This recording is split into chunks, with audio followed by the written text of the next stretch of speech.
Me emrin e Allahut, mëshiruesit, mëshirbërësit. Këtë intervistë e zhvillojmë nga Meka e bekuar dhe do flasim në lidhje me organizimin e Haxhit 2025, përjetimet dhe gjendjen momentale të haxhilerëve. Të ftuar për këtë intervistë në mënyrë ekskluzive e kemi prezent miftiun e miftinisë së Tetovës, Dr. Hafiz Selver Efendi Xhemaili, i cili sot është në cilësinë e Emirul Hax ose kryetarit të kryesisë së Bashkisë Islame për organizimin e Haxhit 2025. I nderuar, a mund të na tregoni si rrjedh organizimi i Haxhit për vitin 2025 me haxhilerët e Maqedonisë së Veriut? Faleminderit për organizimin e kësaj interviste dhe gjithashtu edhe për pyetjen. Unë fillimisht falenderoj Allahun fuqiplot që na mundsoi që të jemi në organizimin e Haxhit 2025, njëkohësisht shfrytëzoj nga rasti ta falenderoj edhe Reis Uleman e Bashkisë Fetare Islame të Maqedonisë së Veriut, pasi që gjithçka zhvillohet në ombrellën e tij. Dhe duke ju përgjigjur pyetjes tuaj, mund të them që deri në këto momente gjithçka ka rrjedhur në rregull, që është më e rëndësishme, haxhilerët tonë me shëndet janë mirë, pasi që jemi këtu në klimë tjetër, në temperaturë tjetër dhe procedurat deri më tani kanë rrjedhur në mënyrën më të bukur. Pra, deri në këto momente që flasëm, haxhilerët tonë kanë kryer umrën, kanë bërë qëndrimin në Arafat dhe në Muzdelife, në Mina, dhe për momentin, pra sot kanë hudhur edhe guralecat e ditës së ditë, që është një procedurë që duhet të zhvillohet këtë ditë.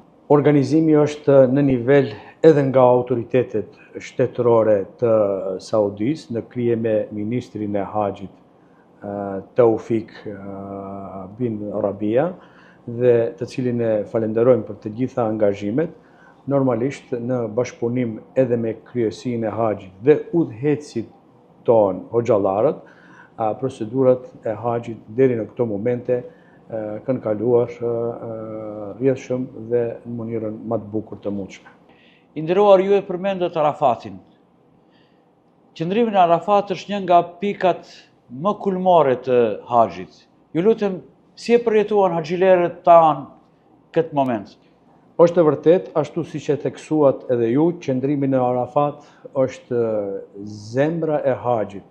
Kështu ka theksuar edhe pejgamberi sallallahu alaihi wasallam se Haxhi është Arafat dhe është një moment jashtëzakonisht i fuqishëm shpirtëror. Haxhilerët tonë e përjetuan atë me shumë emocione, me lot, me lutje dhe reflektim. U lutëm për mëshirë, që të na mëshirojë Allahu fuqiplot, për falje, u lutëm për familjet tona, u lutëm për të gjithë kombin ton, për gjithë bashkëvendasit tanë, qofshin këtu në Haxh apo në vendlindje. Atmosfera ishte jashtëzakonisht e qetë dhe mbushur me ndjenja përkushtimi dhe devotshmërie. Ishte një ditë që do të mbetet në kujtesën e të gjithë haxhilerëve tonë, inshallah Allahu fuqiplot të gjitha lutjet dhe duat që janë bërë në Arafat u pranon.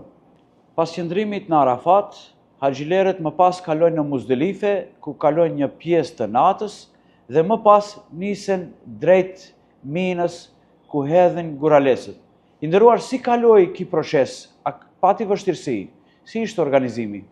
Po, procedurat e kryerjes së Haxhit, sipas literaturës islame ashtu parashihet, pas qëndrimit në Arafat, ditën e Arifes, në mbrëmje pas perëndimit të diellit, udhtohet për në Muzdelife, ku haxhilerët tanë të organizuar në grupe me autobusa mbrin në Muzdelife shëndoshë mirë. Natën e Bajramit e kalojnë aty me lutje, me dua dhe duke e falur namazin e akşamit dhe yatsis dhe njëkohësisht i mbledhin guralecat për t'i hudhur në Minë gjatë ditëve të Bajramit. Edhe ky proces, siç dihet, është i vështirë për arsye se kemi parasysh që 2,5 milion, 3 milion haxhiler në të njëjtën kohë duhet të udhtojnë në këtë drejtim, por falë Zotit, edhe këtë rrugë, edhe këtë pjesë të Haxhit e kemi kaluar pa probleme serioze. Kuptohet që në një lëvizje të tillë të një mase aq të madhe, ka mundësi që diku edhe të kese pritje.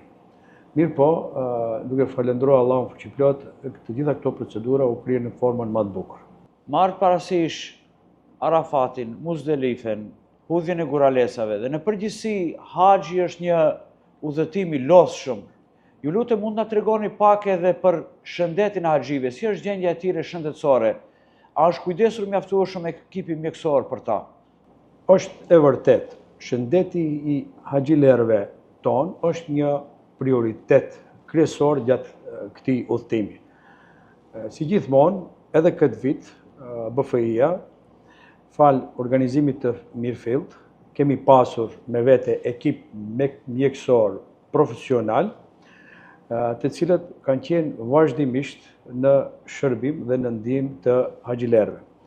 Në hotelin ku jemi të akomoduar, kemi improvizuar një hapësirë si ambulancë, e cila ka qenë e hapur 24 orë dhe haxhilerët shërbimin mjekësor e kanë pasur të hapur. Falë Zotit, nuk kemi pasur raste të rënda, por kemi para përgatitje edhe në raste të tilla, kështu që kemi marrëveshje me spitalet e Mekës që rastet më të rënda t'i dërgojmë atje. Madje edhe çdo haxhi ka të paguar sigurim shëndetësor për raste të tilla. Por shqyr Zotit, deri në këto momente, prej 1000 kusur haxhive, vetëm 2 haxhilerë kanë kërkuar ndihmë mjekësore që ata dash t'i dërgojmë deri në spital të Mekës, edhe ata pas mjekimit kanë vazhduar me borjen e haxhit si të gjithë haxhilerët tjerë. Përpos rasteve të llojit të gripit, falë Zotit, të gjithë haxhilerët gjendjen shëndetësore e kanë në nivel, pra janë shumë mirë, shëndoshë mirë, dhe shpresojmë që deri në mbarim, deri në kryerjen e haxhit do të jemi në gjendje shëndetësore në këtë mënyrë si që jemi tani. Dhe për fund ju lutem, cili është mesazhi juaj për besimtarët tanë që janë në Maqedoni, të cilët kanë edhe shumë familjarë të tjerë këtu në haxh? Për fund, mesazhi im është që të gjithë besimtarët teleshikuesit në Maqedoni që na ndjekin të qenë të rehatshëm për arsye se gjithçka këtu është e organizuar në nivelin më të lartë. Ne nga ky vend lutim Allahun fuqiplot që haxhilerëve tonë që janë këtu në vendet e shenjta të gjitha ibadetet t'u pranoj.